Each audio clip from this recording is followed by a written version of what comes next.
अस्सलाम वालेकुम नाज़रीन, मैं हूं असलान कोकर। आप देख रहे हैं प्रोग्राम टॉक शो। हमारे यहाँ सबसे बड़ा मसला पिछले काफ़ी अरसे से, या काफ़ी अरसे क्या मैं कहूँ पिछले 4-5 सालों से, वो था मईशत का मसला। और मईशत के मसाइल में अगर इसकी गहराई में जाके बात करें, सरमायाकारी, बैनुल-अक़वामी सरमायाकारी और हमारे जो डोमेस्टिक इन्वेस्टर्स हैं जो पाकिस्तान के अंदर इतनी कैपेसिटी रखते हैं या उनके पास इतनी इस्तात है कि वो पाकिस्तान के बड़े मंसूबों पे इन्वेस्ट करें, लेकिन वो मंसूबे थे क्या, वो मंसूबे हैं क्या, उनको इस तरफ राग़िब किया कैसे जाए। फिर जो बैनुल-अक़वामी बिरादरी में दोस्ताना ताल्लुकात के हामिल ममालिक हैं, सऊदी अरब को 17-18 साल से कुछ खदशात थे उनके इन्वेस्टमेंट के हवाले से, उस पर बात कर रहे थे। फिर एक बार हमने देखा कि ease of business, ease of doing business का नारा लगा। ईज़ ऑफ डूइंग बिजनेस का नारा तो लगा, लेकिन ईज़ ऑफ डूइंग बिजनेस के लिए जब कोई सरमायाकार पाकिस्तान आता था तो वो इसी नारे को सुनकर आता था और फिर उसके लिए कोई चीज़ ईजी नहीं रहती थी। उसको कई दर खटखटाने पड़ते थे। अगर उसने कोई प्लाजा बनाना है, उसने कोई फैक्ट्री लगानी है, उसने कुछ और कारोबार करना है जिसके तहत वो अपनी इन्वेस्टमेंट पाकिस्तान लाए, तो उसको कई दर खटखटाने पड़ते थे। उसमें FBR रिफॉर्म्स थी, उसके अंदर दीगर टैक्सेशन के मामलात थे, बाकी रेगुलेटरी अथॉरिटीज़ थी, फिर रजिस्ट्रेशन थी कंपनी की, और फिर उसका एक लंबा चौड़ा प्रोसेस था जो बेचारे को गुजर कर डॉक्यूमेंटेशन पूरे करते करते मेरा ख्याल है 7-8 माह या साल लग सकता था, और उस डॉक्यूमेंटेशन में भारी भरकम रकम खर्च होती थी। ये सारी चीज़ें फोकस की गई और देखा गया कि कई सालों से इस पर काम नहीं हो रहा। एक अयूब खान का दौर जिसमें 5 साल कुछ एक पॉलिसी आई और एक सहल बिज़नेस को आसान तरीके से आगे बढ़ाने या बिजनेसमैन जो हैं उनके लिए कुछ सहूलतकारी के लिए इकदाम किए गए। फिर उसके बाद CPEC आया, एक लंबा अरसा खामोशी के बाद ऐसा मंसूबा जिसे हमने गेम चेंजर मंसूबा कहा भी और हम समझते भी। और गेम चेंजर होने का मतलब ये है कि सरमायाकार जब पाकिस्तान से गया तो वापस नहीं आया, और सरमायाकारी वापस आने के लिए CPEC एक ऐसी शक्ल में पाकिस्तान आया जब मुश्किल हालात थे पाकिस्तान, और अब तो खैर मामलात अल्लाह के करम से बहुत बेहतर हैं। फिर उसके बाद हमने देखा सरमायाकारी एक सर्टेन अमाउंट आई, फिर रुक गई और 25-26 अरब तक के मंसूबे पूरे हुए, जबकि 50-60 अरब डॉलर का ये पूरा मंसूबा है। 25-26 अरब डॉलर के मंसूबे पूरे हुए और कई मंसूबे अभी तक पेंडिंग का शिकार थे जो अब तेज़ी से पूरे होने की जानिब जा रहे हैं। हुकूमतें बदलती हैं, अपनी पॉलिसीज़ लेकर आती हैं, लेकिन एक ऐसी चीज़ जिसका बहुत अरसे से हम आवाम के तौर पर कहें, हम सहाफ़ी के तौर पर कहें, या हम बिजनेसमैन के तौर पर कहें, इन्वेस्टर के तौर पर कहें, हर सतह पर एक आवाज़ थी कि किसी न किसी तरह इन्वेस्टर्स के लिए कोई खुसूसी कोई कौंसल कायम करें, कुछ ऐसी चीज़ कायम करें जिससे कम से कम इन्वेस्टर को राग़िब करके और उसको ये बताया जा सके कि हम आपके लिए आसानियाँ पैदा कर रहे हैं, आप आएँ। पाकिस्तान जितनी वसाइल से मालामाल मुल्क है उसमें आपके लिए बेहतरीन वसाइल और उसके साथ आपकी सरमायाकारी सेफ रहेगी। इसके लिए स्पेशल इन्वेस्टमेंट फैसिलिटेशन काउंसिल का एक मामला सामने आया, फिर उसकी एक शक्ल सामने आई, फिर वो एक इदारे के तौर पर सामने आया और अब उसका 8वां इजलास हुआ। एग्रीकल्चर हो और मशीनरी हो, CPEC से जुड़े मंसूबे हों, बिजली के मंसूबे हों, स्टॉक मार्केट हो, या फिर आपका जो दीगर बिजनेस है जिसमें आपकी एक्सपोर्ट ओरिएंटेड इंडस्ट्री है उसके मामलात हो, हर जगह इन्वेस्टमेंट की ज़रूरत तो है और इन्वेस्टर्स को एक एतमाद देने की ज़रूरत है। इसी पर ये फिर खुसूसी सरमायाकारी कौंसल जो है इसका मामला आया सामने और अब ये बेहतर तरीके से काम कर रही है। 8 इजलास हुए, इनके निकात पर भी बात करेंगे और ख़ास तौर पे डिस्प्यूट रेजोल्यूशन के लिए एक मरबूत सिस्टम बनाया गया। ये बड़ा अहम मामला है, ये बहुत अहम मामला है, इस पर भी बात करूँगा। डॉक्टर खाकान नजीब साहब माहिर माशियात हैं, हमारे साथ मौजूद हैं। डॉक्टर साहब थैंक यू सो मच आपका। और उनके साथ साथ एहसन मेहनती साहब, डायरेक्टर आरिफ हबीब ग्रुप हैं, हमारे साथ मौजूद हैं। बहुत शुक्रिया एहसन मेहनती साहब, thank you so much. Naeem Siddiqui साहब मौशी तज्जियाकार हैं, हमारे साथ मौजूद हैं। और काफ़ी ऐसी चीज़ें थी जो इससे पहले हम मईशत पे अक्सर बात करते थे, तो कुछ पॉइंटर्स हैं जो मैं खाकान साहब से भी सुनता था, एहसन मेहनती साहब भी गाहे बगाहे उसका जिक्र करते थे, नईम साहब इस तरह के कौंसल का जिक्र बड़े लंबे अरसे से करते हुए आ रहे थे, तो मैंने सोचा ज़रा आज ये मौका है तो इन्हें बुलाकर इस पर भी बात की जाए। डॉक्टर खाकान साहब, 8वां इजलास और डिस्प्यूट रेजोल्यूशन से अगर मैं शुरू करूं, ये एक ऐसा मसला है सर कि इन्वेस्टर के लिए ना डिस्प्यूट का हल बड़ा मुश्किल हो जाता है। अगर उसको इसका एतमाद दे दिया जाए कि आपके मामलात जो डिस्प्यूट रेजोल्यूशन है उसका एक मजबूत सिस्टम मौजूद है और आपके तमाम डिस्प्यूट रिलेटेड मामलात, चाहे वो इन्वेस्टमेंट से जुड़े हों, डॉक्यूमेंटेशन से जुड़े हों, इम्प्लीमेंटेशन से जुड़े हों, तो उसका एक मजबूत सिस्टम है, आपको डरने की ज़रूरत नहीं है। बिस्मिल्लाहिर्रहमानिर्रहीम। देखिए, अगर आप ओवरऑल तनाजुल देखें मुल्क का, तो आप चाह क्या रहे हैं? आप चाह ये रहे हैं कि पाकिस्तान की पब्लिक सेक्टर इन्वेस्टमेंट, जिसका मतलब है हमारे प्रोविंसेस के एनुअल डेवलपमेंट बजट्स, पाकिस्तान का पीएसटीपी जो कि फेडरल लेवल पे होता है, ये सबसे पहले पाकिस्तान में इन्वेस्ट करता है ताकि इंफ्रास्ट्रक्चर बढ़े। एक तो आप ये चाह रहे हैं कि इसको पूरा रीवैम्प किया जाए और इसको लेके जाया जाए ऐसे प्रोजेक्ट्स की तरफ जो प्रोजेक्ट बेस्ड ना हो but software of Pakistan develop करें। ये पिछले कई सालों में अगर आप देखें तो as a percentage of GDP ये कम होता रहा है। दूसरा, आप चाह रहे हैं कि पाकिस्तान का जो प्राइवेट सेक्टर है, जो डोमेस्टिक प्राइवेट सेक्टर है, वो पाकिस्तान में इन्वेस्ट करे। और तीसरा, आप ये चाह रहे हैं कि पाकिस्तान में एफडीआई आए। आप ये क्यों चाह रहे हैं? आप ये इसलिए चाह रहे हैं कि go back 10 years, go back 15 years, तो आपको ये दिखाई देगा कि पाकिस्तान में जो इन्वेस्टमेंट की शरह है वो कम होती जा रही है। पाकिस्तान का इन्वेस्टमेंट टू जीडीपी रेशियो जो 18% पे था सन 2008 में, सन 2023 में वो कम होकर सिर्फ 14% रह गया।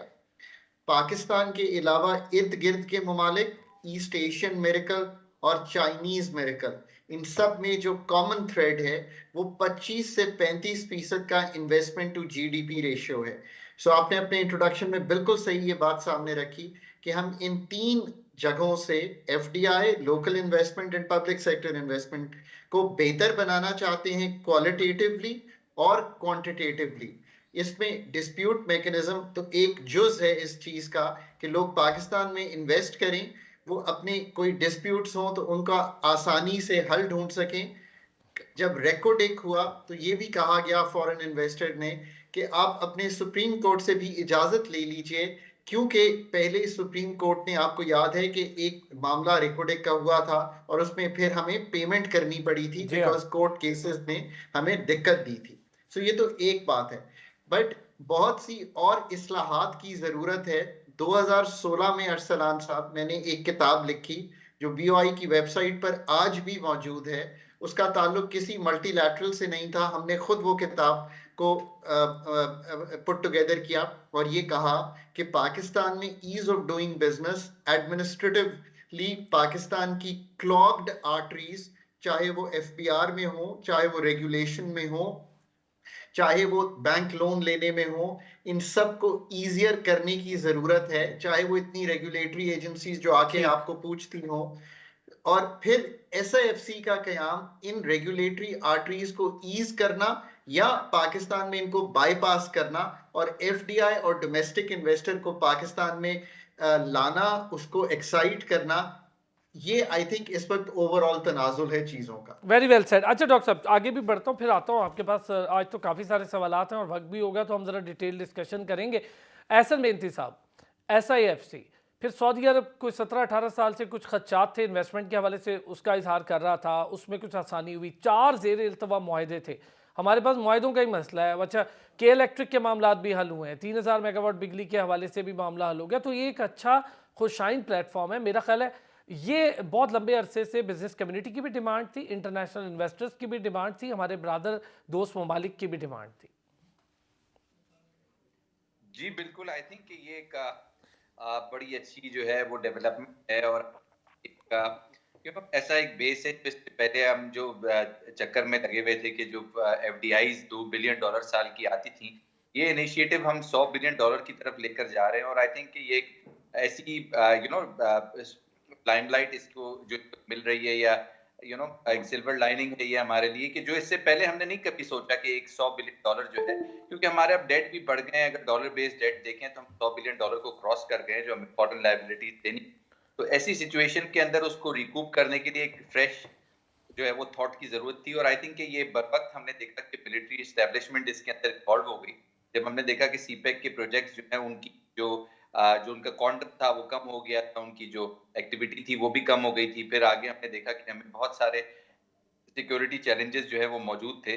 तो ऐसी सिचुएशन के अंदर मिलिट्री एस्टैब्लिशमेंट का आना और फिर ऐसे कमिटमेंट्स लेना, फॉर एग्जांपल यूएई से या सऊदी गवर्नमेंट से या कतर गवर्नमेंट से, हम्म। और फिर इवेंचुअली हम देखेंगे कि ये आगे भी जो है चाइना की तरफ भी जाएगा। तो होपफुली जो है ये एक बड़ा कमिटमेंट है, और इस कमिटमेंट को जो है जिसकी रिटन फॉर्म में इसको हमने जो देखा आईएमएफ प्रोग्राम के अंदर, कि आईएमएफ ने इसको जो है वो वेट किया। मतलब फॉर एग्जांपल आईएमएफ खुद भी एक लेंडर था, और फिर लेंडर को अपने भी ज़ाहिर रिकवरी चाहिए डॉलर्स की, और इसी सूरत में जो है उसने भी यही चीज को रिटन फॉर्म के अंदर जो है कन्वर्ट करके हमें लास्ट जो है वो $700 मिलियन की ट्रांसफर की। तो मैं ये समझता हूँ कि ये एक सिल्वर लाइनिंग है, और ये एक फ्रेश थॉट थी कि इन्वेस्टमेंट लाना मिडल ईस्ट की तरफ से, और फिर आप देखें कि ये जो है इवेंचुअली ये बहुत बड़े प्रोजेक्ट्स में जाएगा, एग्रीकल्चर रिफाइनरीज वगैरह को लेकर। तो ये एक अच्छी गुड थॉट है, और ये है वो प्रैक्टिकली होते हुए भी देख रहे हैं। पाकिस्तान के फॉरेन एक्सचेंज रिजर्व भी बढ़ रहे हैं, और लेंडर की भी रिक्वायरमेंट थी कि हमें कहीं से फंडिंग आ जाए कि उसके पैसे जो है वो वापस उसको हो जाए। तो हमारी जो नॉर्मल रिसोर्सेज है उसमें तो हमें नहीं लग रहा था कि करंट अकाउंट जो है सरप्लस इतना ज्यादा हो जाता कि वो जो है वो ये हमारे रीपे हो जाते। लेकिन ये है कि ये जो SIFC है, ये एक ऐसा एक प्लेटफॉर्म है जो स्काई इज द लिमिट, जिसके अंदर हम चाइना को भी इवेंचुअली जितने हमारे पार्टनर्स हैं हो गया या फिर ईरान हो गया, ये सब जो है SIFC में इनकी एंगेजमेंट की जो है वो तक़व्वुत हैं, और यही जो है इस मुल्क का फ्यूचर है कि हम नहीं तरक्की कर पा रहे, एक्सपोर्ट नंबर्स वो नहीं लेकर आ रहे जो आने चाहिए, या वो ग्रोथ नहीं लेकर आ रहे अपने मुल्क के अंदर। इंपोर्ट्स हमारी बढ़ रही हैं, इंपोर्ट सब्स्टिट्यूशन नहीं हो पा रही है, और एग्रीकल्चर आउटपुट को हमारा फिनोमिनली कोई बढ़ नहीं रहा है। तो ऐसी सिचुएशन के अंदर FDIs अगर रुक जाती हैं कि ज़ाहिर है फॉरेन इन्वेस्टर को रेमिटेंस की भी प्रॉब्लम हो रहे हैं, डिविडेंड्स नहीं रिमिट हो पा रहे, हमारे पास डॉलर्स कम है। तो ऐसी सिचुएशन के अंदर ये एक अच्छा मुनफरिद नया जो है वो मंसूबा है कि हमें एक वन प्लेटफॉर्म एक फॉरेन इन्वेस्टर को देना है जहां पर वो अपने डिविडेंड भी रिमिट कर सके, यानी कि अर्न करता है वो भी रिमिट कर सके। साथ में उसको ये भी एक अपॉर्चुनिटी मिलती है कि वो जितनी भी अनटच्ड जो एरिया पाकिस्तान के, फॉर एग्जांपल एग्रीकल्चर के अंदर जो इन्वेस्टमेंट है, एग्रीकल्चर सिक्योरिटी का जो इशू है वो, और फिर जाहिर है जिस तरह से ऑयल सिक्योरिटी का इशू है, तो यहाँ पर रिफाइनरीज का या ऑयल आउटपुट का इशू है। मिडल ईस्ट कंट्रीज को जो मैसिवली ऑयल प्रोड्यूस करते हैं, बट रिफाइनरीज की जो है मुंतकिली जो है वो यानी कि ट्रांसपोर्ट का एक इशू होता है उनके लिए। तो हम नेटो हैं टू चाइना, उनका जो बहुत बड़ा क्लाइंट है, और फॉर एग्जांपल हमारे पास जो रिफाइनरीज होंगी वो एक्सपोर्ट कर सकती है, एक्सपोर्ट अर्निंग्स बढ़, और इससे जो है जो हमें ऑयल के जो प्रॉब्लम है या आंसर उसकी जो हम देख रहे हैं इस वक्त की जो एक्सपेंशन है ऑयल सेक्टर की, उसके अंदर भी हमें हेल्प मिलेगी। तो हमें ना सिर्फ एक्सपोर्ट नंबर्स हमारे बढ़ेंगे इसमें, बल्कि हमारी अपनी कैपेसिटी। और एक और अहम चीज़ मेरा ख्याल है एहसन साहब, आपने बड़ी अच्छे जिक्र कर दिया, मैं सबसे इस पर भी बात करूंगा। हमारा सर्कुलर डेट बिजली की सूरत में तो जो है सो है, हमारा ऑयल सेक्टर का भी सर्कुलर डेट है, हमारे पास सर्कुलर डेट्स बहुत सारे उठा रहे हैं, ये कलेक्टिवली सर्कुलर डेट बहुत बढ़ रहा है। नईम साहब, अब ज़रा आपसे डिटेल इस पर बात, ये बहुत सारे पॉइंटर्स आप कई बार हम प्रोग्राम में उठाते रहे, अब आप देख लें आपके सामने ये खुसूसी सरमायाकारी सहूलत कौंसिल। जी Islam, thank you very much. देखिए ये हम बहुत अच्छे से ऐसी बातें कर रहे हैं कि हमें पाकिस्तान की जो इकनॉमिक हैसियत है उसको हम कैसे बेहतर कर सकते हैं। अच्छा, अब इसमें 2-3 एलिमेंट्स हैं जो बड़े इंपॉर्टेंट हैं, जो कि पहले मिल के पाकिस्तान की इकॉनमी को बेहतर करने की कोशिश कर रहे थे। उसमें एक तो हमारी फॉरेन रेमिटेंस है, एक हमारी एक्सपोर्ट है, एक हमारी लोकल इंडस्ट्री है, जो कि यहाँ पे जो हमारी लोकल जिसको कहते हैं ग्रोथ है, या लोकल जो हमारी GDP है उसको बढ़ाने में, हेल्प करने में हमारी मदद करती है। लेकिन किसी न किसी वजह से हमारी जो ब्यूरोक्रेसी को कह लें, रेड टेपिज्म को कह लें, या किसी भी महकमे में आप चले जाएं, वहाँ पे ऐसी हर्डल्स हैं कि आपको वन विंडो ऑपरेशन कहीं से नहीं मिलता, जिसकी वजह से लोग आहिस्ता आहिस्ता डिसहार्ट होते गए।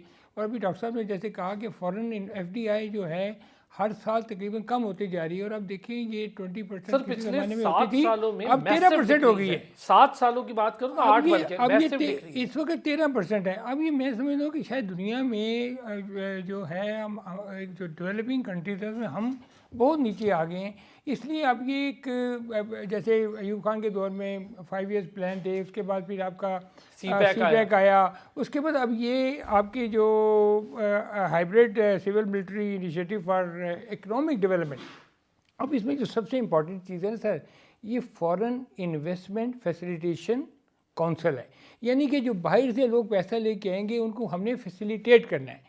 अब यहाँ पे हम ये चाहते हैं कि ये है तो बड़ा ज़बरदस्त इनिशिएटिव। अब ज़्यादातर हम फोकस करें जीसी कंट्रीज़ पे, यानी कि हम चाहते हैं कि जैसे सऊदी अरब है, यूएई है, कतर है, वो ये जो अमीर ममालिक हैं वो इन्वेस्ट करें। अब कोविड के बाद ये बहुत अच्छी अपॉर्चुनिटी आई है कि वेस्ट में भी और अमेरिका में भी इन्फ्लेशन जो है वो आहिस्ता बढ़ रहा है, बल्कि इंग्लैंड में अभी मैं देख रहा था कि डबल डिजिट में इन्फ्लेशन चढ़ गया है। वहाँ पे ये अरब ममालिक ने बहुत ज़्यादा इन्वेस्टमेंट प्रॉपर्टी में की हुई थी। अब वो प्रॉपर्टी में उनकी इन्वेस्टमेंट जो है ना वो काफ़ी उस पर उनको थोड़ा सा नुकसान हुआ है, तो now they are looking for the alternative areas.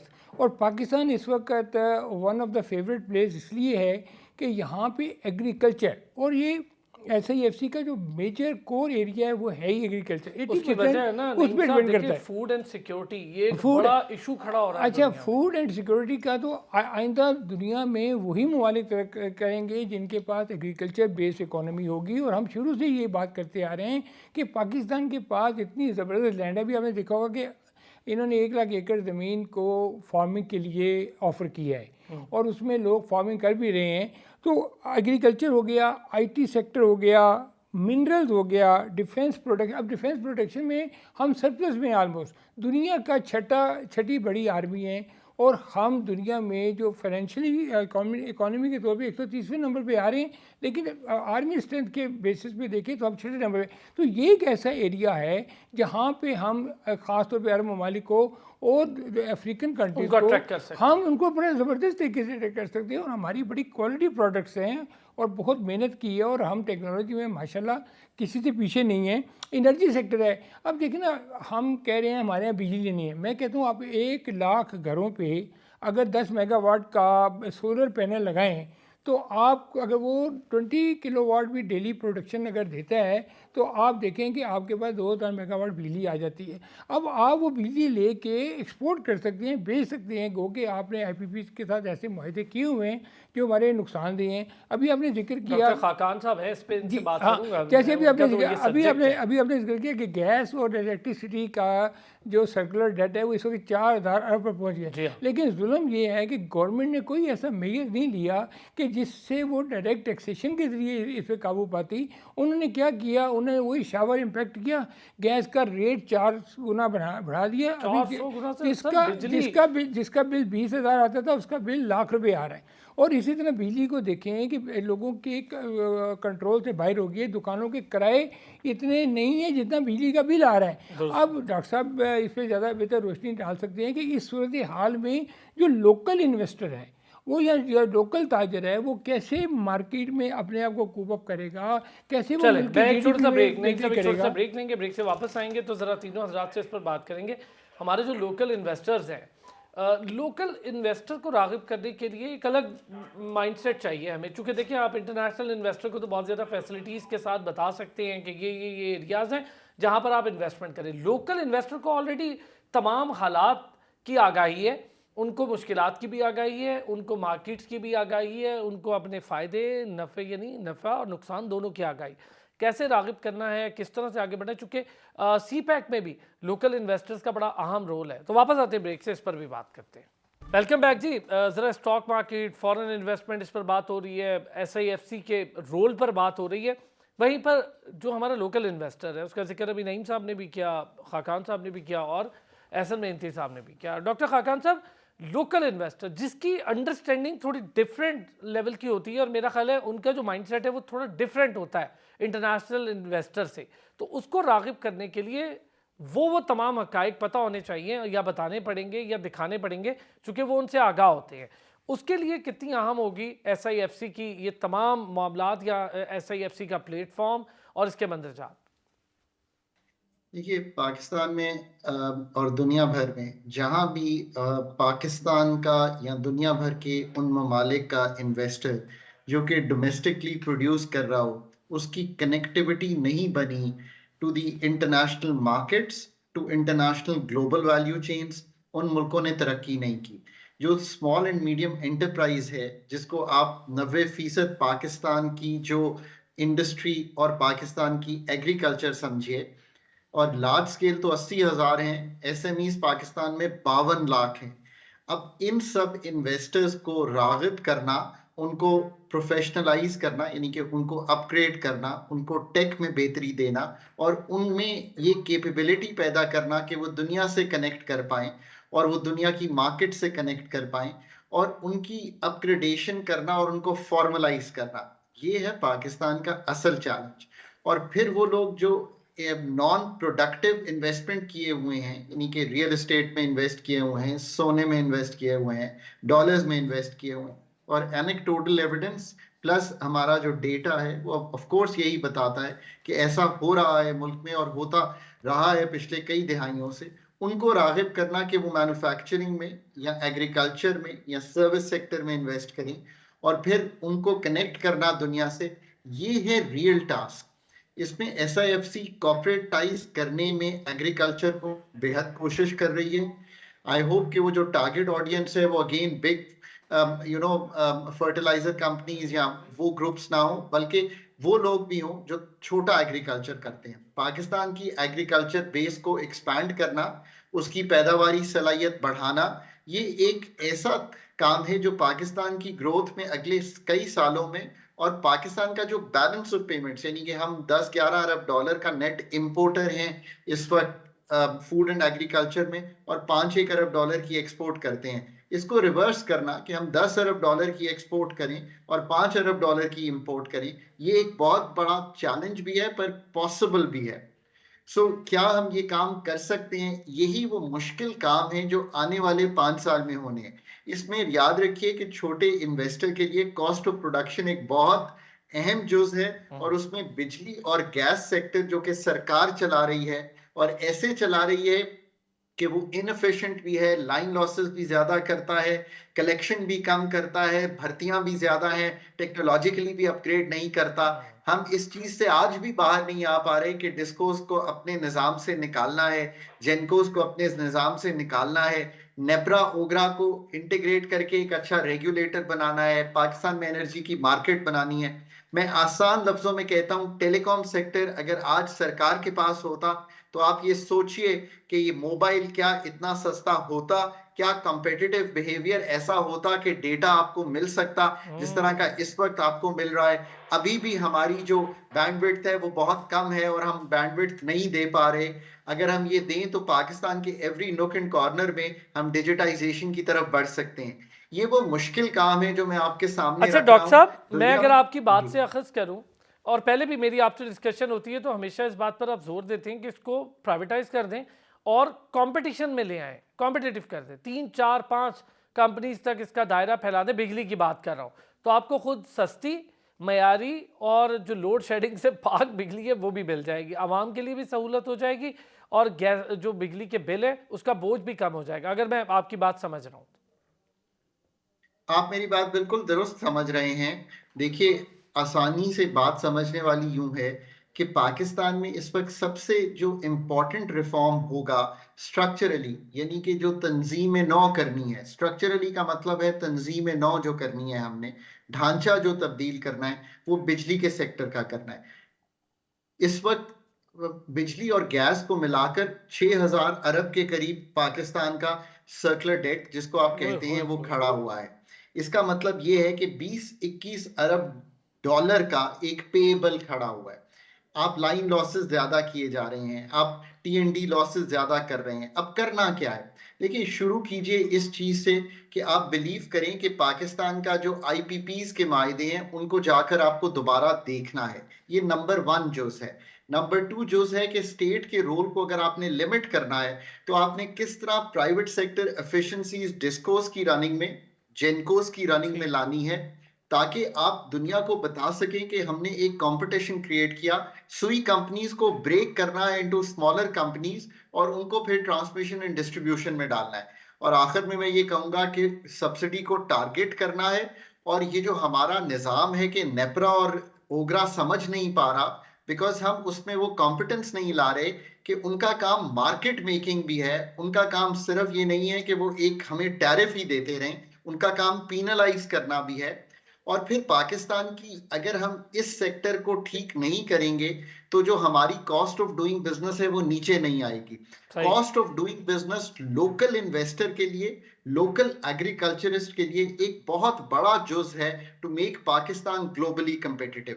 I think ये है इस वक्त अमली जामा। अगर आप पाकिस्तान के इन्वेस्टर्स को बियॉन्ड जस्ट एनर्जी जो है एक्साइट करना चाहें, क्योंकि जितनी भी इन्वेस्टमेंट आई है बाहर से भी, जो 25 अरब डॉलर का आपने जिक्र भी किया है, वो याद रखिए कि ज्यादा आई है इन दी जी इंफ्रास्ट्रक्चर हाँ। और बहुत एनर्जी प्लांट्स में। जी हाँ। अब we need to really move beyond into production, productivity, both in agriculture and in the manufacturing बहुत सेक्टर। ज़बरदस्त। एहसन मेहनती साहब, जो हमारे पास अभी तक इन्वेस्टमेंट जिसका मैंने जिक्र किया वो सीपैक की मद में आई, वो इंफ्रास्ट्रक्चर, और बिल्कुल ठीक फरमाया डॉक्टर खाकान नजीब साहब ने कि वो इंफ्रास्ट्रक्चर और एनर्जी सेक्टर इसी की मद में आई है। बाकी हम लोग इंडस्ट्रियलाइजेशन की बात तो करते हैं, पर हमारी इंडस्ट्री कॉस्ट इफेक्टिवनेस पर आके फंस जाती है, चूँकि बिजली महंगी, गैस महंगी। हम अपनी प्रोडक्शन महंगी करेंगे तो इंटरनेशनल कॉम्पिटिशन में कैसे उतरेंगे? देखिए, आई थिंक कि इस वक्त तो बहुत बड़ा जो है वो चैलेंज हमारे लिए गैस प्राइसेस का है।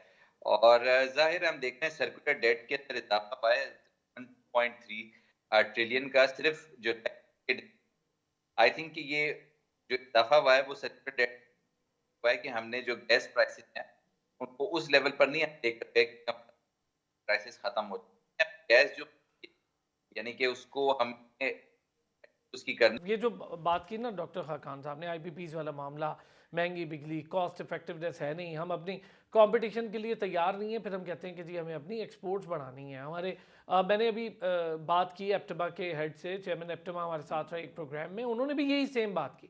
उन्होंने कहा जब कोई चीज़ महंगी बनेगी तो बिकेगी भी महंगी, हम उसको सस्ती नहीं बेच सकते। छोटा कारोबारी तबका तो उससे भी ज़्यादा बेचारा परेशान है। जी बिल्कुल। डॉक्टर साहब ने जैसे फरमाया कि 85% आपकी एसएमई की मार्केट है और जो कि निगलेक्ट हो रही है, और दूसरा disparity in taxation and disparity in utilities भी है। मतलब आप बड़े जो सरमायाकार हैं या बड़ा जो इंडस्ट्रीज है उसको तो आप रिबेट देते हैं, बिजली सस्ती देते हैं, एक्सपोर्ट रिबेट देते हैं, लेकिन वो जो उसका रॉ मटेरियल है जो जहाँ से छोटी चीज़ें बनवाते हैं और वो लेते हैं, उनके ऊपर कोई रिबेट नहीं है। इसकी वजह से आपका जो एसएमई सेक्टर है वो आहिस्ता आहिस्ता पिसता जा रहा है।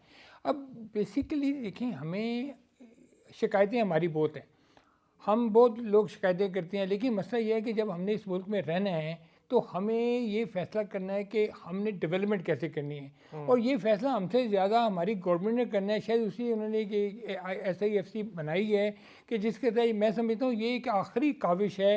$130 बिलियन के लोन के बाद अगर हम ये सोचें कि हम $1 बिलियन की दुनिया की मिन्नतें करते रहेंगे और IMF उस $1 बिलियन $2 बिलियन ना मिलने से, जिसके ऊपर हम अपने अकाउंट में रखे उसके ऊपर 3% और 6% इंटरेस्ट भी दे रहे हैं, और हमारी आगे जो ग्रोथ है उसके ऊपर कतगन लगा दे, तो इससे ज़्यादा तो अफसोसनाक बात ही कोई नहीं है। देखिए, अब ये पब्लिक इन्वेस्टमेंट फंड्स हैं, सऊदी अरब के पास $500 बिलियन के करीब हैं, कतर के पास $400 बिलियन के करीब हैं, और इसके अलावा इसका UAE के पास बहुत हैं। हाँ, तो ये जो सॉवरन फंड वेल्थ फंड हैं, इनको हम किस तरह अट्रैक्ट कर सकते हैं? देखिए, एक तो वो बात है कि वो लोग को कैसे मंडियां तलाश कर रहे हैं, वो अब यूरोप से या दूसरे मुल्कों से अपनी इन्वेस्टमेंट को डाइवर्ट करना चाहते हैं, तो हम कैसे अपनी मंडी को या अपनी प्रोडक्ट्स प्रोजेक्ट को करें। कैसे मार्केट करें, जाके कैसे उनको कन्विंस करें कि हमारे मुल्क में बजाय कि हम उनसे 1 बिलियन 2 बिलियन लें, हम उन्हें कहेंगे आप जैसे आयल रिफाइनरी के ऊपर उन्होंने कहा कि हम $10 बिलियन इन्वेस्ट करेंगे अरामको के, और उसके बाद के 28 बिलियन तक की इन्वेस्टमेंट थी, फिर इसमें कहा गया कि 70 बिलियन की इन्वेस्टमेंट आएगी, लेकिन अभी तक तो इनिशियली जो $5 बिलियन की इन्वेस्टमेंट आई थी वो नहीं आई, और अगले 3 साल में अब कहते हैं $10 बिलियन की आएगी, और 2035 तक आप $1 ट्रिलियन की इकोनॉमी की बात करें, तो मेरा मतलब कैसे होगा ये सब कुछ? ये बातों से नहीं होगा। इसका तरीका का ये है कि टोटल जो बाहर से इन्वेस्टर है उसको अट्रैक्ट करें, मैक्सिमम फैसिलिटाइज अच्छा, ये करें। जो आपने पब्लिक फंड की बात की है ना, जी। सऊदी अरब और इनके पास जो मौजूद है, ये बड़ी अहम है हाँ नहीं जी। सब। तो ये मैं इस ये पे भी देखिए, करूंगा। अब वो टाइम नहीं है कि हम लोगों से जाके पैसे मांगें, और जब आप बहुत ज़्यादा मकरूज होते थे फिर आपको बड़े हाई ठीक, मार्का पे कर्जे मिलते मैं हैं। जरा एहसन तो साहब आगे, मैं उनकी बात भी जी एहसन साहब प्लीज बात आप कंटिन्यू कीजिएगा, वो जरा उस पर फिर कुछ सवालात भी होंगे। देखिए, मैं यही बात आपसे कर रहा था कि जो हमारी जो इस वक्त हम देख रहे हैं कि जो हमारे क्राइसिस गैस जो प्राइसेस है उसकी हमने जो है उसके अंदर हमें इजाफा करना है 41 तक का कमिटमेंट हमने IMF से किया हुआ है। तो आई थिंक कि जो हमारी जो एक्सपोर्ट अर्निंग है उस पर इम्पैक्ट पड़ रहा है और एक्सपोर्ट अर्निंग बढ़ाना काफी डिफिकल्ट होगा और जो है वो एक्सपोर्ट को के अंदर के जहाँ पर हमारी जो जो एनर्जी प्राइसेस है उसके अंदर इजाफा हो रहा है और अगर आपने देखा कि जिस तरह हमारा सर्कुलर डेट है उसके अंदर 2.3 ट्रिलियन का जो है वो इजाफा हुआ है दिसंबर। तो ये तो ऐसी सिचुएशन के जहाँ से हम निकल सकते हैं डेट ट्रैप है और ये ऐसा ट्रैप है जिसके अंदर स्पाइरल ऑन हो रहा है। जब तक हम प्राइसेस को बढ़ाते नहीं हमारी गैस की तो उसकी सब्सिडी जो है वो हमें बैक और जाहिर है ये ना IMF को एक्सेप्टेबल है और ना हमारे लोगों को जो कंज्यूमर है उसको एक्सेप्टेबल है। तो आई थिंक इस वक्त हम एक प्राइसेस जो है ये चलता है और जितना भी हम इजाफा कर रहे हैं तो और हमारा जो है सर्कुलर इजाफा हो रहा है और इसका कोई रिजॉल्व गोइंग फॉरवर्ड ये एक बहुत बड़ा चैलेंज है कि एक्सपोर्ट को बढ़ाना और ऐसी सिचुएशन से निकल जो है इट्स इम्पोर्टेंट कि हम जो है हमारी जो रेशनलाइजेशन और इंडस्ट्रियल एक्टिविटी है उसको जो है हम कन्वर्ट करें टुवर्ड्स एग्रीकल्चर ग्रोथ। तो आई थिंक हमें शिफ्ट करना पड़ता है एग्रीकल्चर जो हमारी जो प्रोड्यूस है उसके अंदर हमें इफेक्टिवनेस लानी पड़ेगी, तो उसका आउटपुट बढ़ाना पड़ेगा, बढ़ानी पड़ेगी और कोई दूसरी तरीका जिस तरह से हमने सही है कीमत के अंदर को बढ़ाएं और फिर जो है वो रिफाइनरीज लेकर और फिर जिस तरह से एग्रीकल्चर फॉरेन इन्वेस्टमेंट आती है उसको लेकर। तो आई थिंक हमें काफी सिचुएशन में जहाँ पर हम गैस काफी सब्सिडाइज दे रहे हैं और जिसकी वजह से हमारा वो 5.7 जा पहुंचा है और कोई रिजॉल्व नजर नहीं आता शॉर्ट टर्म कोई इसमें कोई तरीके से रिजॉल्व कर भी दें तो लॉन्ग टर्म के अंदर इसका एक मॉडल चाहिए और आई थिंक दैट इज अच्छा, एक ये मामला और एक सबसे अहम मामला कि रीजनल ट्रेड को कैसे हमने बढ़ाना है। उसकी वजह यह है कि हम बाहर यूरोप की मंडियां तलाश करें, अमेरिका की मंडियां तलाश करें, रसाई, ट्रांसपोर्टेशन, ये सारी चीज़ें थोड़ा मुश्किल मरहला है। फिर हमें वहाँ पर आप देखें कि आपका जो पड़ोसी मुल्क है भारत वो बैठा है और भारत ने इससे पहले ही आपके बासमती के लिए कितना वावेला और प्रोपेगेंडा किया और क्या कुछ वो करता रहा। तो हम इससे बेहतर है कि हम अपनी रीजनल जो ट्रेड है उसको बढ़ाने के लिए और फिर जो आने वाली गवर्नमेंट है उसके लिए अब इस जो काम स्मगलरों और ज़ख़ीरा अंदोज़ों की खिलाफ कार्रवाई, डॉलर को बाहर जाने से रोकना, ये सारी चीज़ें SIFC और अपने प्लेटफॉर्म से चल रही हैं। लेकिन आने वाली गवर्नमेंट के चैलेंजेस क्या हैं, आने वाली गवर्नमेंट को क्या इसका अदराक है कि जिन चैलेंजेस का जिक्र SIFC कर भी रही है और उसको रेक्टिफाई भी कर रही है SIFC, ऐसा नहीं है कि उस पर काम नहीं है, उस पर काम हो रहा है एग्रीकल्चर के साथ साथ जो दीगर चैलेंजेस हैं। ब्रेक के बाद इस पर बात करेंगे, रीजनल ट्रेड और आने वाली गवर्नमेंट के लिए मौशी तौर पर जो चैलेंजेस हैं वो किस तरह से उससे निबर्द आज़मा होगी। जो अपने अपने मंशूर वो पेश कर रहे हैं, क्या वो मंशूर इससे मुताबिकत रखते हैं, बात करेंगे एक ब्रेक के बाद। वेलकम बैक जी। अच्छा डॉक्टर साहब, मैं अगर आपसे रीजनल ट्रेड पे पहले बात करूं, हम रीजनल ट्रेड का जिक्र बड़ा कम करते हैं, हालांकि हमारे पास काफ़ी बड़ी मंडी है रीजनल ट्रेड की। हमारे पास फूड के हवाले से सी फूड, हम अपने सी फूड पर बड़ा कम काम करते हैं, हालांकि बड़ा ज़ख़ीरा है हमारे पास तो सी फूड का। आपकी कोस्टल लाइन इतनी बड़ी है और ब्लू इकॉनमी के लिए तो मेरा ख्याल है पाकिस्तान एक हम कहें अगर इन्वेस्टर्स के लिए भी तो एक जन्नत है। लेकिन हम अपनी ब्लू इकॉनमी हो गई, सी फूड हो गया, फिर हमारे फूड आइटम्स आपने खुद भी बताया कि जो हम मंगवाते हैं वो उससे भी ज़्यादा है जो दुनिया को हम देते हैं। हालांकि एक ज़माने में 8वें नंबर पर पाकिस्तान एक्सपोर्टर था गंदम का, फलों का, और इतना कुछ पाकिस्तान में है, मादनियात हैं, इनका इस्तेमाल, ये पॉलिसी हम देखते ही नहीं है। अब आप क्या देख रहे हैं रीजनल ट्रेड के हवाले से ख़ास तौर पे? देखिए, पाकिस्तान अगर अपने वेस्ट को देखे, चाइना से लेकर ईरान, कार कंट्रीज, ये तो ऐसे जाता है और करना भी चाहिए। चाइना इटसेल्फ बहुत बड़ी मार्केट है, कार कंट्रीज इटसेल्फ बहुत बड़ी मार्केट है, and then the Middle East. मैं तो उसको यही समझता हूँ कि जो फूड सिक्योरिटी मिडल ईस्ट की है, जो फूड सिक्योरिटी पाकिस्तान की है, वो पाकिस्तान के एग्रीकल्चर ने पूरी करनी है। अगर हम अपने एग्रीकल्चर की यील्ड्स को ठीक कर सकें।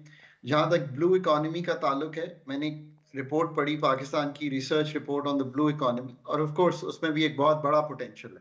फिर अगर आप यही पढ़ें पाकिस्तान की माइंस एंड मिनरल्स का पोटेंशियल, मैंने तो 22 के दिसंबर में एक पर्चा भी लिखा और उसका कुछ पोर्शन जो है वो डॉन अखबार में भी छपा, जिसमें मैंने लिखा rocks and crops is Pakistan future, यानी कि mines and minerals and agriculture is Pakistan future. मुझे खुशी है कि SIFC इन दो चीजों को बहुत अहमियत देती है और इनको एज मेन टारगेट्स आगे लेकर चली है। पर याद रखिए कि हमने आज जितनी गुफ्तगू की है वो अच्छी कलीदी फंडामेंटल गुफ्तगू है, हमने सतही तौर पे चीजों को नहीं देखा। बट आखिर फिर ये सब चीजें होती क्यों नहीं? अब मैं कल एक सेमिनार को एड्रेस कर रहा था, तो बहुत से लोगों ने ये सवाल अब करना शुरू कर दिया है कि हाउ एंड हु। तो मैं हमेशा कहता हूं कि अब मसला ये है कि can you put up the team, कि आप उस मैनिफेस्टो को, चीजें तो सबको मालूम है, कौन कहेगा कि एनर्जी सेक्टर को ठीक नहीं करना, उसकी तंजीम नौ पे आप डिफर कर सकते हैं, बट तंजीम नौ तो लाजिम व मलजूम है। पाकिस्तान को ग्रोथ की तरफ ले जाना है, इसमें भी कोई शक की गुंजाइश नहीं है, इन्वेस्टमेंट बढ़ानी है। ये आखिर होता क्यों नहीं है पाकिस्तान में? देखिए, अब आपको ये रियलाइज करना पड़ेगा ना कि आप आउटसोर्स्ड थिंकिंग से, इससे मेरा मतलब है कि आपने मल्टीलैटरल्स को सबलेट की हुई है अपनी सोच, बिकॉज आप सरकार में कभी भी थिंकिंग माइंड्स या थिंकिंग प्रोसेस या वो HR जो कि सोच के पाकिस्तान का प्लान लिख भी सके, उसको तश्कील भी दे सके और फिर उसको इम्प्लीमेंट भी कर सके, वो लाने में कामयाब नहीं हुए। पॉलिटिकल फोर्सेस भी अपने तई कभी भी ऐसी टीम बनाने में कामयाब नहीं हुई जो पाकिस्तान के लिए टर्न अराउंड कर सके। आई थिंक अगले 5 साल में ये मौका उनको मिल रहा है कि वो एक ऐसी टीम लाएं, और मैं रियली उम्मीद रखता हूं कि वो अच्छा डॉक्टर ऐसी साहब, मैं टीम ला चाहूंगा आईटी पाएंगे। सेक्टर, थोड़ा सा आईटी सेक्टर पर भी आप बात करें। आईटी सेक्टर में बड़ी कैपेसिटी और बड़ी गुंजाइश है। हमारे लड़के लड़कियां और हमारे नौजवान इस वक्त बहुत पाकिस्तान के लिए सरमाया बाहर से लेकर आ रहे हैं, लेकिन उन बेचारों पर भी हम टैक्सेस की कदगन और दीगर मामलात या उनको भी टाइटन करने की पहले सोचना शुरू कर देते हैं। देखिए, ये सब चीजें दुरुस्त है। IT और ITES में भी पाकिस्तान का एक पोटेंशियल है। हम good number of students produce कर रहे हैं, तो बैकबोन तो ये है कि उस नंबर ऑफ स्टूडेंट्स को बहुत इंप्रूव करना पड़ेगा। हम चूंकि IIT इंडिया में देखते हैं, यानी कि इंडियन इंस्टीट्यूट ऑफ टेक्नोलॉजी, और उससे एक समझते हैं कि उन्होंने, क्योंकि 100 बिलियन $150 बिलियन पे वो चले गए हैं ऑन दी IT एक्सपोर्ट। देखिए, पाकिस्तान में अगेन ये जो हम इस वक्त काम कर रहे हैं जिन लड़के लड़कियों के साथ, ऑब्वियसली उनको और सहूलियात देना, जैसे हमने ईज किया उनका फॉरेन एक्सचेंज, इसी तरह टैक्सेशन की मद में कुछ ईजिंग की, पर हमने वो इंस्टीट्यूट बनाने हैं जो कि हमें बहुत ज्यादा नंबर प्रोड्यूस कर सकें, ताकि हम इस फॉरेन एक्सचेंज को, जो आज $2-2.5 अरब के करीब है, मुझे याद है $1-1.5 अरब पे था, इसमें हमने मराद दी, अब $2.5 अरब के करीब चला गया है जो हम अर्न करते हैं, इसको हमने बढ़ाकर ऑब्वियसली $5 अरब टारगेट करना चाहिए अगले 4 से 5 साल में, बड़े रियलिस्टिक नंबर्स पे। And these things are of course possible. ये भी एक अहम सर्विस सेक्टर है जिसमें हमें काम करने की जरूरत है। अच्छा एहसन मेहती साहब, मैं आपसे थोड़ी सी अगर स्टॉक मार्केट पर भी बात करूं, कैपिटलाइजेशन और जो इस वक्त स्टॉक मार्केट में बिजनेस हो रहा है रोज़मर्रा का, वो मुताबिकत नहीं रखते, यानी उसकी कोई मुझे समझ में नहीं आती क्यों, क्या वजह है सर? कैपिटलाइजेशन में और वॉल्यूम में और इन चीज़ों में और रोज़मर्रा के कारोबार में इतना फ़र्क क्यों है? क्या वजह है? मतलब कैपिटलाइजेशन बहुत कम क्यों है स्टॉक मार्केट का? और पॉइंट्स अगर बेसिस पे देखें तो हिस्से का कारोबार 65-65 हज़ार पे चला गया। देखिए, यू आर राइट के जो पॉइंट बढ़ गए हैं कैपिटलाइजेशन डॉलर टर्म्स में, अगर आप सिर्फ $32 इस वक्त है, और आई थिंक ये एक आपकी वक्त में $100 बिलियन भी जो है, ये वैल्यू है वो 1/3 वैल्यू जो है तकरीबन $100 का जो है डॉलर होता था, आज $300 का डॉलर हो गया।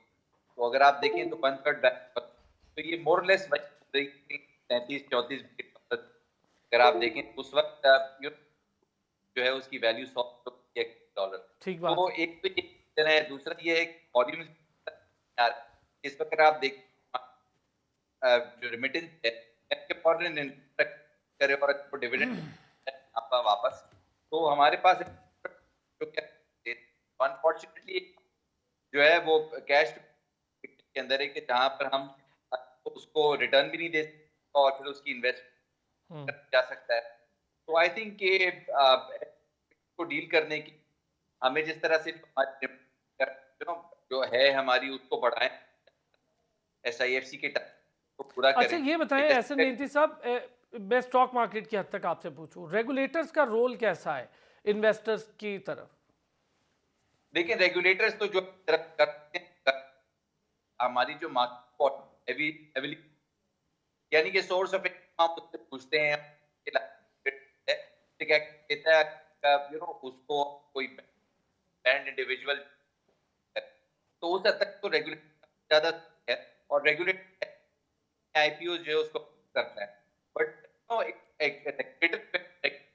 इन्वेस्टमेंट, तो इन्वेस्टमेंट लाने के लिए इन्वेस्टर को प्रोवाइड अच्छी अपॉर्चुनिटी प्रोवाइड, को पैसा अगर दिख रहा है तो वापस अच्छा, जा सकते टैक्सेशन रिफॉर्म्स, चूंकि वक्त की कमी, मैं चाहूंगा आप सबसे इस पर भी बात करूं। एहसन मेहंदी साहब, टैक्सेशन रिफॉर्म, नईम साहब आप तो इस पर इस्लामाबाद चैम्बर के साथ बड़ा काम कर चुके हैं। टैक्सेशन रिफॉर्म्स, देखिए सर, एफबीआर ये रिफॉर्म्स, तो ये मैंने- चीजें, डायरेक्ट इनडायरेक्ट टैक्सेस, ये तो बड़ा गले पड़े ये तो हुए हैं। मैंने शुरू में ही आपसे बात की कि गवर्नमेंट के पास सबसे आसान रास्ता ये है कि वो डायरेक्ट टैक्सेशन से अपना रेवेन्यू पूरा कर ले।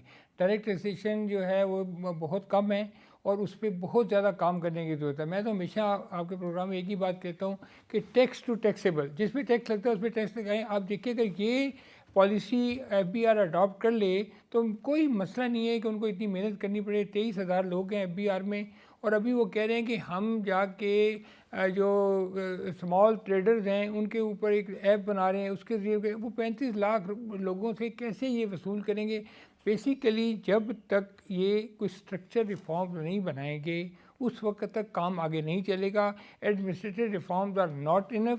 दूसरा ये है कि एफबीआर को अभी आप कह रहे थे कि इरादा उनका कि कस्टम का एरिया अलग कर दें, इसका मैं तो कहता हूँ सेल टैक्स का भी जो एरिया है उसको भी अलग कर दें ताकि हर कोई अपने एरिया पे फोकस करे और मैक्सिमम टैक्सेशन कलेक्ट हो।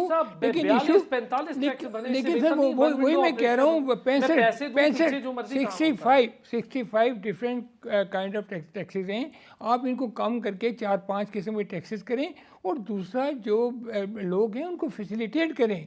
आपने लोगों को इतना तंग कर दिया है कि लोग कारोबार, ये प्रॉपर्टी में लोग क्यों गए हैं? प्रॉपर्टी में लोगों को जाने के मकसद यही था कि टैक्स से, अभी डॉक्टर साहब जैसे कहते हैं कि आप इंडस्ट्री लगाएं, आप एक इंडस्ट्री लगाते हैं तो 36 महकमे आपके पीछे आ जाते हैं।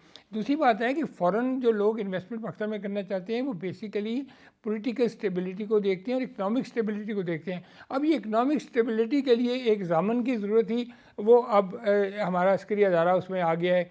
उनको ये एक कॉन्फिडेंस रहेगा कि यहाँ, लेकिन अगर हमने ये मौका भी ज़ाया कर दिया, देखिए there is no free lunch. बाहर के लोग जो इन्वेस्टमेंट, अभी रिफाइनरी की भी बात हो रही थी तो उन्होंने कहा कि 15% के करीब हमें मुनाफा मिले तो हम बाहर के मुल्क में जाके इन्वेस्ट करें ना। अगर हम उनको, अब हम ये कैसे कर सकते हैं, हम उनके साथ क्रॉस द बोर्ड कैसे बैठ सकते हैं, उनको कैसे हम अपने लॉज को, ये जो हमारी इतनी मिनिस्ट्रीज़ हैं इनको कम करें और हम एक वन विंडो ऑपरेशन कि जैसे आप दुबई जाते हैं, सुबह जाते हैं, दोपहर को कंपनी खुल जाती है, शाम को आप ट्रांजेक्शन कर लेते हैं, बिजनेस शुरू कर देते हैं। ये चीज़ें जब तक ये नहीं होगी। मैं यूके रहा ना, तो जब हम वहाँ टैक्स भरते थे बिल्कुल तो कुछ नहीं करना पड़ता था हमें। टाउन सेंटर जाते थे और वहाँ पर एक इदारा है, उसको मैं पैसे देता जी। और दूसरा ये कि सर बाकी सारे काम वो खुद करते। ये SAFC है ना, इसमें सर देखिए इकोनॉमिस्ट को डालें, इंजीनियर्स को डालें, लॉयर्स को डालें, फाइनेंशियल एक्सपर्ट्स को डालें और बिजनेस कम्युनिटी को डालें। जब तक इन सबको नहीं डालेंगे, और फिर जो आपका लोकल इन्वेस्टर है ना, इसको अगर बाहर से आप लोगों को फंडिंग लोगों की आती है, लोग यहाँ काम करते हैं, तो आपका लोकल इन्वेस्टर कहाँ जाएगा? वो तो मीडिएटर बन जाएगा, उसका सामान लेके उसको देगा तो वो नीचे चला जाएगा। तो बेहतर ये है कि आप एक जो है मैच मेकिंग करें, जो लोकल बड़ी इंडस्ट्री है बाहर की इंडस्ट्री के साथ मैच मेकिंग करें और बाहर की इंडस्ट्री को पहले कहें कि SMB सेक्टर है उसको स्ट्रेंथन करें, उनमें इन्वेस्टमेंट। सर आप जापान रहे ना, तो SME सेक्टर पे कितना सारे, देखिए वहाँ सारी इन्वेस्टमेंट ही SMB सेक्टर पे है। जी एहसन मेहंदी साहब, SME सेक्टर काम ही नहीं किया हमने बड़े लंबे अरसे से। हम बाहर से तो चीज़ें मंगवा लेते, यहाँ किसी को इतना स्किल नहीं किया हमने कि नौजवान जो यूनिवर्सिटी से निकले तो यहाँ पर ही रॉ मटेरियल जो बाहर से मंगवाते हो यहीं बना ले। छोटे मोटा काम तो उन्हें दिया जा सकता है, स्किल किया जा सकता है। देखिए यू आर राइट, जो हमारी जो फ्यूचर है, आई थिंक कि हम जो टैक्स चाहिए और टैक्स भी जो है वो कायम करने के ऐसे वीजास भी देने और इन्वेस्टर्स को काफी ज्यादा जो है दिक्कत होती है, ऑन अराइवल कुछ लोग जो है फॉरेनर पाकिस्तान के अंदर काम करें। आई थिंक कि ये एफर्ट्स करने, बट हमारे पास काफी ज्यादा टूरिज्म सेक्टर के अंदर और वहाँ पर काफी ज्यादा बहुत ज्यादा गुंजाइश, और हमने देखा है कि उसको क्या हमारी पॉलिटिक्स कम कर पाए कम जाहिर है उसका, बट अनफॉर्चुनेट हमने यूटिलाइज किया, पर भी काम हो सकता है, काम कर सकती हैं प्रॉपर्टीज की जो गवर्नमेंट में ठीक, टूरिज्म प्रमोशन पर वर्किंग डेवलप कर सकती है। ये बात सेम आपकी टाइम सर बड़ी सही है कि हम लोगों ने एसएमई सेक्टर पे, मैं इसीलिए इसका हमेशा जिक्र करता हूँ, एसएमई के लिए हमने कोई मजबूत पॉलिसी भी नहीं बनाई और हमने उन बेचारों को कुछ करने का मौका भी नहीं ऐसे दिया, बाद सिवाय इसके कि हम उन्हें वीज़े दे दें और बाहर भेज दें। देखिए बाहर भी ये सिचुएशन है कि एंटी माइग्रेशन हो रही है। अब कनाडा से देखें लोग वापस आ रहे हैं, यूरोप से लोग वापस आ रहे हैं, क्योंकि वहाँ पे कॉस्ट ऑफ डूइंग बिजनेस अब बहुत बढ़ते जा रहे हैं। तो अब 25 करोड़ की आबादी है, उसको आपने संभालना है, उसके लिए रोज़गार पैदा करना है। तो और आईटी सेक्टर की आपने बात की, आप देखिए इस्लामाबाद में यहाँ आपसे आपके इस ऑफिस से तकरीबन 4 किलोमीटर दूर जो है वो एक टेक्नोपोलिस सिटी बन रहा है 140 एकड़ पे। उस पर दुनिया की मल्टीनेशनल आएंगी, वहाँ काम होगा। लेकिन बात यह है कि ये बोर्ड तो लग गए हैं, लेकिन काम कब शुरू होगा, कब उसमें इन्वेस्टमेंट आएगी, कब बाहर की कंपनियाँ उसमें आएंगी। उस पर $1-2 बिलियन की बाहर से इन्वेस्टर ने प्लेज भी किया हुआ है। लेकिन जैसे आपने देखा SIFC में बहुत से पैसे प्लेज हुए, उससे पहले 2018 में भी बात हुई कि $10 बिलियन प्लेज, लेकिन पैसा आया नहीं। जब तक देखिए हमें पैसा नहीं चाहिए, हमें इन्वेस्टमेंट चाहिए। हम चाहते हैं कि बाहर की इन्वेस्टमेंट हो, यहाँ का रोज़गार हो, यहाँ का इंटेलेक्ट हो, यहाँ की टेक्नोलॉजी हो, और हमारे लोग उनके साथ मिल के जो है ये हमारी अपनी जो ग्रोथ है उसको बेहतर करें। Very well अपनी said. इकोनॉमिक की जो कंडीशन है उसको हम तभी बेहतर कर सकते हैं जब तक हमारा इंटेलेक्ट और बाहर की इन्वेस्टमेंट और बाहर की टेक्नोलॉजी का ये कॉम्बिनेशन। असल ये मामला है कि हमारा इंटेलेक्ट और बाहर की इन्वेस्टमेंट और टेक्नोलॉजी, बिल्कुल ये बात बिल्कुल आपने सही कही। नईम साहब, इस पर थोड़ा सा एडअप मैं अगर करूं, आप सबकी इजाज़त से, चूँकि एंड है, तो मैं ये आपको अगर कहूँ कि हम लोगों ने एक लंबा अरसा इन चीज़ों का इंतज़ार किया। हमने ये सोचा कि यार कब इस तरह की कोई मरबूत प्लेटफॉर्म बने कि जिस पर लोग आए और अपने मसाइल का हल तलाश करें।